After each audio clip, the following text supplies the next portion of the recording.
तो फिर से स्वागत है आपका अपना YouTube channel brilliant maths classes में। इस वीडियो में हम लोग NCERT गणित कक्षा 10 का प्रश्नावली 8.2 का प्रश्न 1 का 3 नंबर को हल करेंगे। प्रश्न 1, निम्नलिखित के मान निकालिए। अर्थात ये जो नीचे दिया हुआ है इसका हमें मान ज्ञात करना है। तो यहाँ पे ऐसे प्रश्न को हल करना काफ़ी आसान है। हम यहाँ पे क्या करेंगे, आपका जो NCERT बुक है उसका सारणी 8.1 में जो मान दिया हुआ है उन मानों को यहाँ पे रख करके इसको सोल्व कर लेना है। तो यहाँ पे इन मानों को यानी कोस 45 डिग्री, सेक 30 डिग्री, इन मानों को रखने से पहले आइए जो दिया हुआ है इसको यहाँ पे उतार लेते हैं। अब यहाँ पे आगे बढ़ते हुए आइए मानों को रख लेंगे। अब देखिए सारणी से कोस 45 डिग्री के मान को वहां से देख करके यहाँ पे हम लोग रख लेंगे। तो यहाँ पे सारणी में देख लेते हैं कि कोस 45 डिग्री का मान कितना होगा। तो सारणी में देखने से पता चलता है कि कोस वाला जो है रो यहाँ पे है और कोस 45 डिग्री है।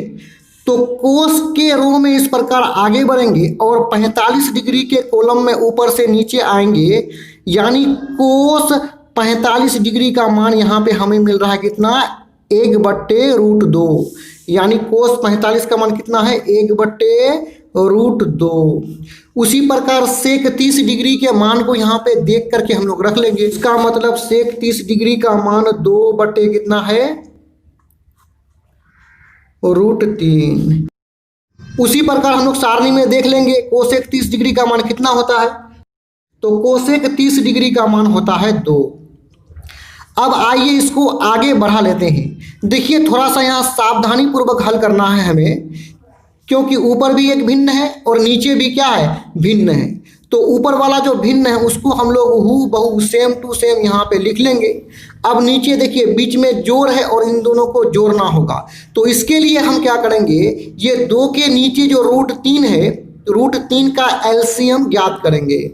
तो √3 का एलसीएम √3 ही होगा, तो यहाँ पे लिख लेंगे। अब ये √3 और √3 मैच कर रहा है, अर्थात ये दोनों कट के समाप्त हो जाएगा। ऊपर वाला जो 2 है इसको यहाँ पे उतार लेंगे। यहाँ 2 के नीचे में यानी हर में कुछ भी नहीं है, तो यहाँ पे 2 जो है डायरेक्ट √3 से गुना हो जाएगा। तो 2 गुना √3 हो जाएगा क्या, +2√3।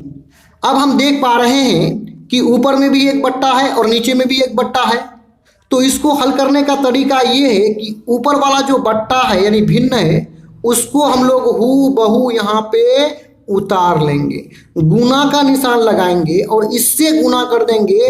नीचे वाला बट्टा को पलट करके गुना कर देंगे। तो ये पलटेगा तो √3 नीचे में है तो √3 चले जाएगा ऊपर। ऊपर वाला जो अंश में जो है उसको नीचे लेके चले आएंगे तो 2 + 2√3, यानी ऊपर में तो गुना होगा लेकिन नीचे वाला ऊपर से पलट करके गुना होगा। आइए यहाँ पे आगे गुना कर लेते हैं। अब भिन्नों का, 2 भिन्नों का गुणनफल में हम जानते हैं कि ऊपर वाले के साथ गुना होगा। तो √3 गुना 1 हो जाएगा √3। अब हमें किससे किसको गुना करना है, तो यहाँ पे √2 को पहले 2 से गुना करेंगे, उसके बाद √2 को हम लोग 2√3 से गुना करेंगे। तो √2 गुना 2 हो जाएगा 2√2। अब 2 गुना 2√3, तो रूट के अंदर जो है वो रूट के अंदर वाले से गुना होगा। तो यहाँ बाहर क्या है, 2 है, तो यहाँ बीच में प्लस लिख दिए, 2 लिख देंगे। देखिए √2 गुना √2, रूट के अंदर वाला गुना होगा तो 2 गुना 3, 2 तिया 6 हो जाएगा। अब यहाँ हम देख पा रहे हैं कि √2 और √6 का पूर्ण वर्गमूल नहीं होता है, और जिस रूट वाला संख्या का पूर्ण वर्गमूल नहीं होता है वो अपरिमेय संख्या होता है। अर्थात ये दोनों रूट वाला संख्या क्या है, अपरिमेय संख्या है, और इसके रूट को गायब करके हमें परिमेय संख्या बनाना है। तो यहाँ हर में अपरिमेय संख्याओं को परिमेय बनाने की प्रक्रिया को बोलते हैं परिमेयकरण करना। तो यहाँ पे लिख देंगे हर का परिमेयकरण करने पर। यहाँ पे आइए हर का परिमेयकरण कर देते हैं। तो हर का परिमेयकरण करने का तरीका क्या है इसको समझिए। सबसे पहले जो चीज हमें दिया हुआ है उसको यहाँ पे हूबहू उतार लेंगे। अब हमें क्या करना है, इस भिन्न को ऊपर नीचे एक ही संख्या से गुना करेंगे। ऊपर और नीचे किस संख्या से गुना करेंगे उसको समझिए। हम क्या करेंगे, ये जो नीचे हमें दिया हुआ है इसके पहले पद को लिखेंगे 2√2 और इसके बीच में क्या है प्लस है तो क्या लेंगे यहाँ पे इसका उल्टा माइनस ले लेंगे और दूसरा पद को क्या ले लेंगे, समान ले लेंगे हम लोग, जैसा है वैसा ही। अब ऊपर से जो गुना किए वही चीज को यहाँ पे नीचे लिख देंगे हम लोग। अर्थात हमें गुना करना है उसी चीज से जो हर में हो, केवल क्या करना है उसके साइन को बदल देना है। प्लस है तो माइनस लिख देना है और पहला पद को समान लिखना है, दूसरा पद को समान लिखना है। अगर माइनस होता तो यहाँ पे प्लस कर देते। अब आइए आगे बढ़ते हुए इसको गुना कर लेते हैं हम लोग। यहाँ पे बना लेंगे, यहाँ पे जो संख्या हमें दिया हुआ है हम इस पर ब्रैकेट लगा सकते हैं, तो ब्रैकेट लगा दिए। अब देखिए ऊपर में जो √3 जो है इस ब्रैकेट के दोनों संख्या से गुना होगा। तो आइए सबसे पहले √3 को पहली संख्या से गुना कर लेते हैं। तो √3 गुना 2√3 क्या होगा, इसको देखिए ये 2 रूट से बाहर है तो इसको यहाँ पे हम लोग उतार लेंगे। अब देखिए √3 और √2 यानी रूट के अंदर वाला आपस में गुना हो जाएगा, तो 2 गुना 3 यानी 2 तिया 6 यानी √6 हो जाएगा। बीच में माइनस है, माइनस का चिन्ह लगा देंगे। 2 रूट के बाहर है तो 2 लिख दिए। अब देखिए √3 √6 यानी 6 तिया 18 हो जाएगा। अब नीचे आइए, नीचे भी गुना कर लेते हैं। देखिए यहाँ दोनों ब्रैकेट जो है, इस दोनों ब्रैकेट में एक सूत्र लगने वाला है, वो सूत्र है a + b into a - b बराबर a² - b²। अर्थात ये सूत्र कब लागू होता है इसको समझिए। यदि दो ब्रैकेट आपस में गुना हो और दोनों ब्रैकेट का पहली संख्या आपस में बराबर हो और दूसरी संख्या जो है आपस में क्या हो, बराबर हो, और एक का साइन प्लस हो और दूसरे का साइन क्या हो, माइनस हो, तो इसको कैसे हम लोग हल करेंगे। देखिए यहाँ पे सूत्र इस्तेमाल करके हम लोग करेंगे। ये जो पहला पद है, पहला जो संख्या है उस पर कर देंगे स्क्वायर और बीच में लगा देंगे माइनस, और जो दूसरा संख्या है उस पर कर देंगे स्क्वायर। ये फॉर्मूला के अंतर्गत हो पाया यहाँ पे। आइए इसको आगे बढ़ते हुए सॉल्व कर लेते हैं। अब देखिए ऊपर में क्या है 2√6, बीच में क्या है माइनस है। अब यहाँ हम लोग क्या करेंगे, यहाँ जो 18 है 18 का अभाज्य गुणनखंड कर लेंगे, क्योंकि यहाँ पे जो रूट है ये थोड़ा सा और छोटा होने वाला है। तो 18 का गुणनखंड होता है 2 गुना 3 गुना 3। अब नीचे वाले को भी यहाँ पे हल कर लेंगे। नीचे में क्या है, यहाँ पे देखिए ये स्क्वायर 2 के साथ भी है, तो 2 पर स्क्वायर मतलब 2 गुना 2, 2 गुना 4। अब यहाँ रूट है और यहाँ स्क्वायर है, तो स्क्वायर रूट आपस में कट जाएगा, गुना 2 उतर जाएगा। बीच में माइनस है, माइनस लिख देंगे। ये स्क्वायर 2 के साथ भी है, तो 2 स्क्वायर मतलब 2 गुना 2 कितना हो जाएगा, 4 हो जाएगा। गुना लिखेंगे, यहाँ स्क्वायर और रूट आपस में कट के समाप्त हो जाएगा, तो कितना होगा, 6 होगा। अब आइए इसको यहाँ आगे हल कर लेते हैं। एक लाइन खींच लेते हैं पहले। यहाँ देखिए क्या है 2√6।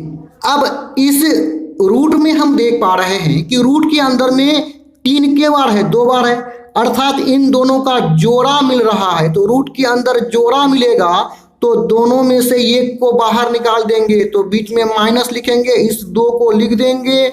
ये जोड़ा में से एक 3 बाहर हो जाएगा, तो जोड़ा में से एक 3 को बाहर कर दिए। यहाँ पे जोड़ा में से तो एक बाहर आ गया, अब बचा अंदर क्या 2 बचा, तो 2 को यहाँ पे लिख लेंगे। नीचे में देखिए 4 दूना 8, बीच में माइनस है, माइनस लगा दिए, 6 चौका 24। आइए इसको आगे बढ़ते हुए हल कर लेते हैं। यहाँ पे बराबर का चिन्ह लगाएंगे। देखिए यहाँ रूट 6 के साथ भी 2 है और यहाँ रूट 2 के साथ भी कितना है, 2 है, अर्थात 2 दोनों में है, तो 2 को कॉमन निकाल लेते हैं। तो 2 को आइए यहाँ पे कॉमन निकाल दिए। यहाँ से तो 2 कॉमन निकल गया है, बचा क्या √6। बीच में क्या है माइनस है, यहाँ से 2 को तो कॉमन निकाल लिए, तो बचा क्या 3√2। ब्रैकेट से बंद कर लेंगे। 8 - 24 यानी उल्टा घटेगा, हो जाएगा -16। ऊपर नीचे कटता है, यानी 2 1 कम 2, 8 दूने 16। आइए यहाँ पे इसको लिख लेते हैं। ऊपर में हमें क्या बचा है, √6 माइनस 3√2, ब्रैकेट लगा लिए इस पर। देखिए नीचे में क्या है, 8 को यहाँ पे लिख लिए। अब इसका जो नीचे का जो माइनस है इसको हम लोग ऊपर लिखेंगे, क्योंकि किसी भी भिन्न का माइनस को चाहे तो ऊपर लिखा जाता है या बीच में लिखा जाता है। तो ऊपर लिख दिए। अब देखिए ऊपर से ब्रैकेट अगर हटाएंगे तो ये माइनस √6 से भी गुना होगा और ये माइनस 3√2 से भी गुना होगा। तो आइए ब्रैकेट को वहाँ हटा लेते हैं। तो यहाँ रूट के आगे में ब्रैकेट के अंदर में कुछ भी नहीं है तो हम कितना समझते हैं, प्लस समझते हैं। ब्रैकेट हटेगा तो माइनस जाकर के प्लस से गुना होगा, तो माइनस प्लस होता है माइनस, हो जाएगा √6। अब ब्रैकेट हटने के बाद ये माइनस जाकर के माइनस से गुना होगा, तो ये माइनस माइनस हो जाएगा क्या, प्लस हो जाएगा। और 3√2 को यहाँ पे लिख लेंगे। बट्टा क्या है, 8 है, उसको यहाँ पे लिख लिए। आगे इसको बढ़ा लेते हैं। देखिए हम क्या करेंगे, यहाँ पे ये माइनस वाला जो संख्या है उसको बाद में लिखेंगे और प्लस वाले को पहले लिखेंगे। तो आइए पहले प्लस 3√2 को लिखते हैं। तो यहाँ लिख देंगे 3√2। आगे में प्लस लिखा नहीं जाता है तो इसलिए इस प्लस को आगे में नहीं लिखे। अब माइनस कितना हो जाएगा, √6 और नीचे में 8 है, उसको उतार लिए। यहाँ पे यही हो जाएगा हमारा आंसर। इस तरह का और भी वीडियोस को देखने के लिए आप हमारे चैनल के प्लेलिस्ट में जाकर के देख सकते हैं। वीडियो देखने के लिए धन्यवाद।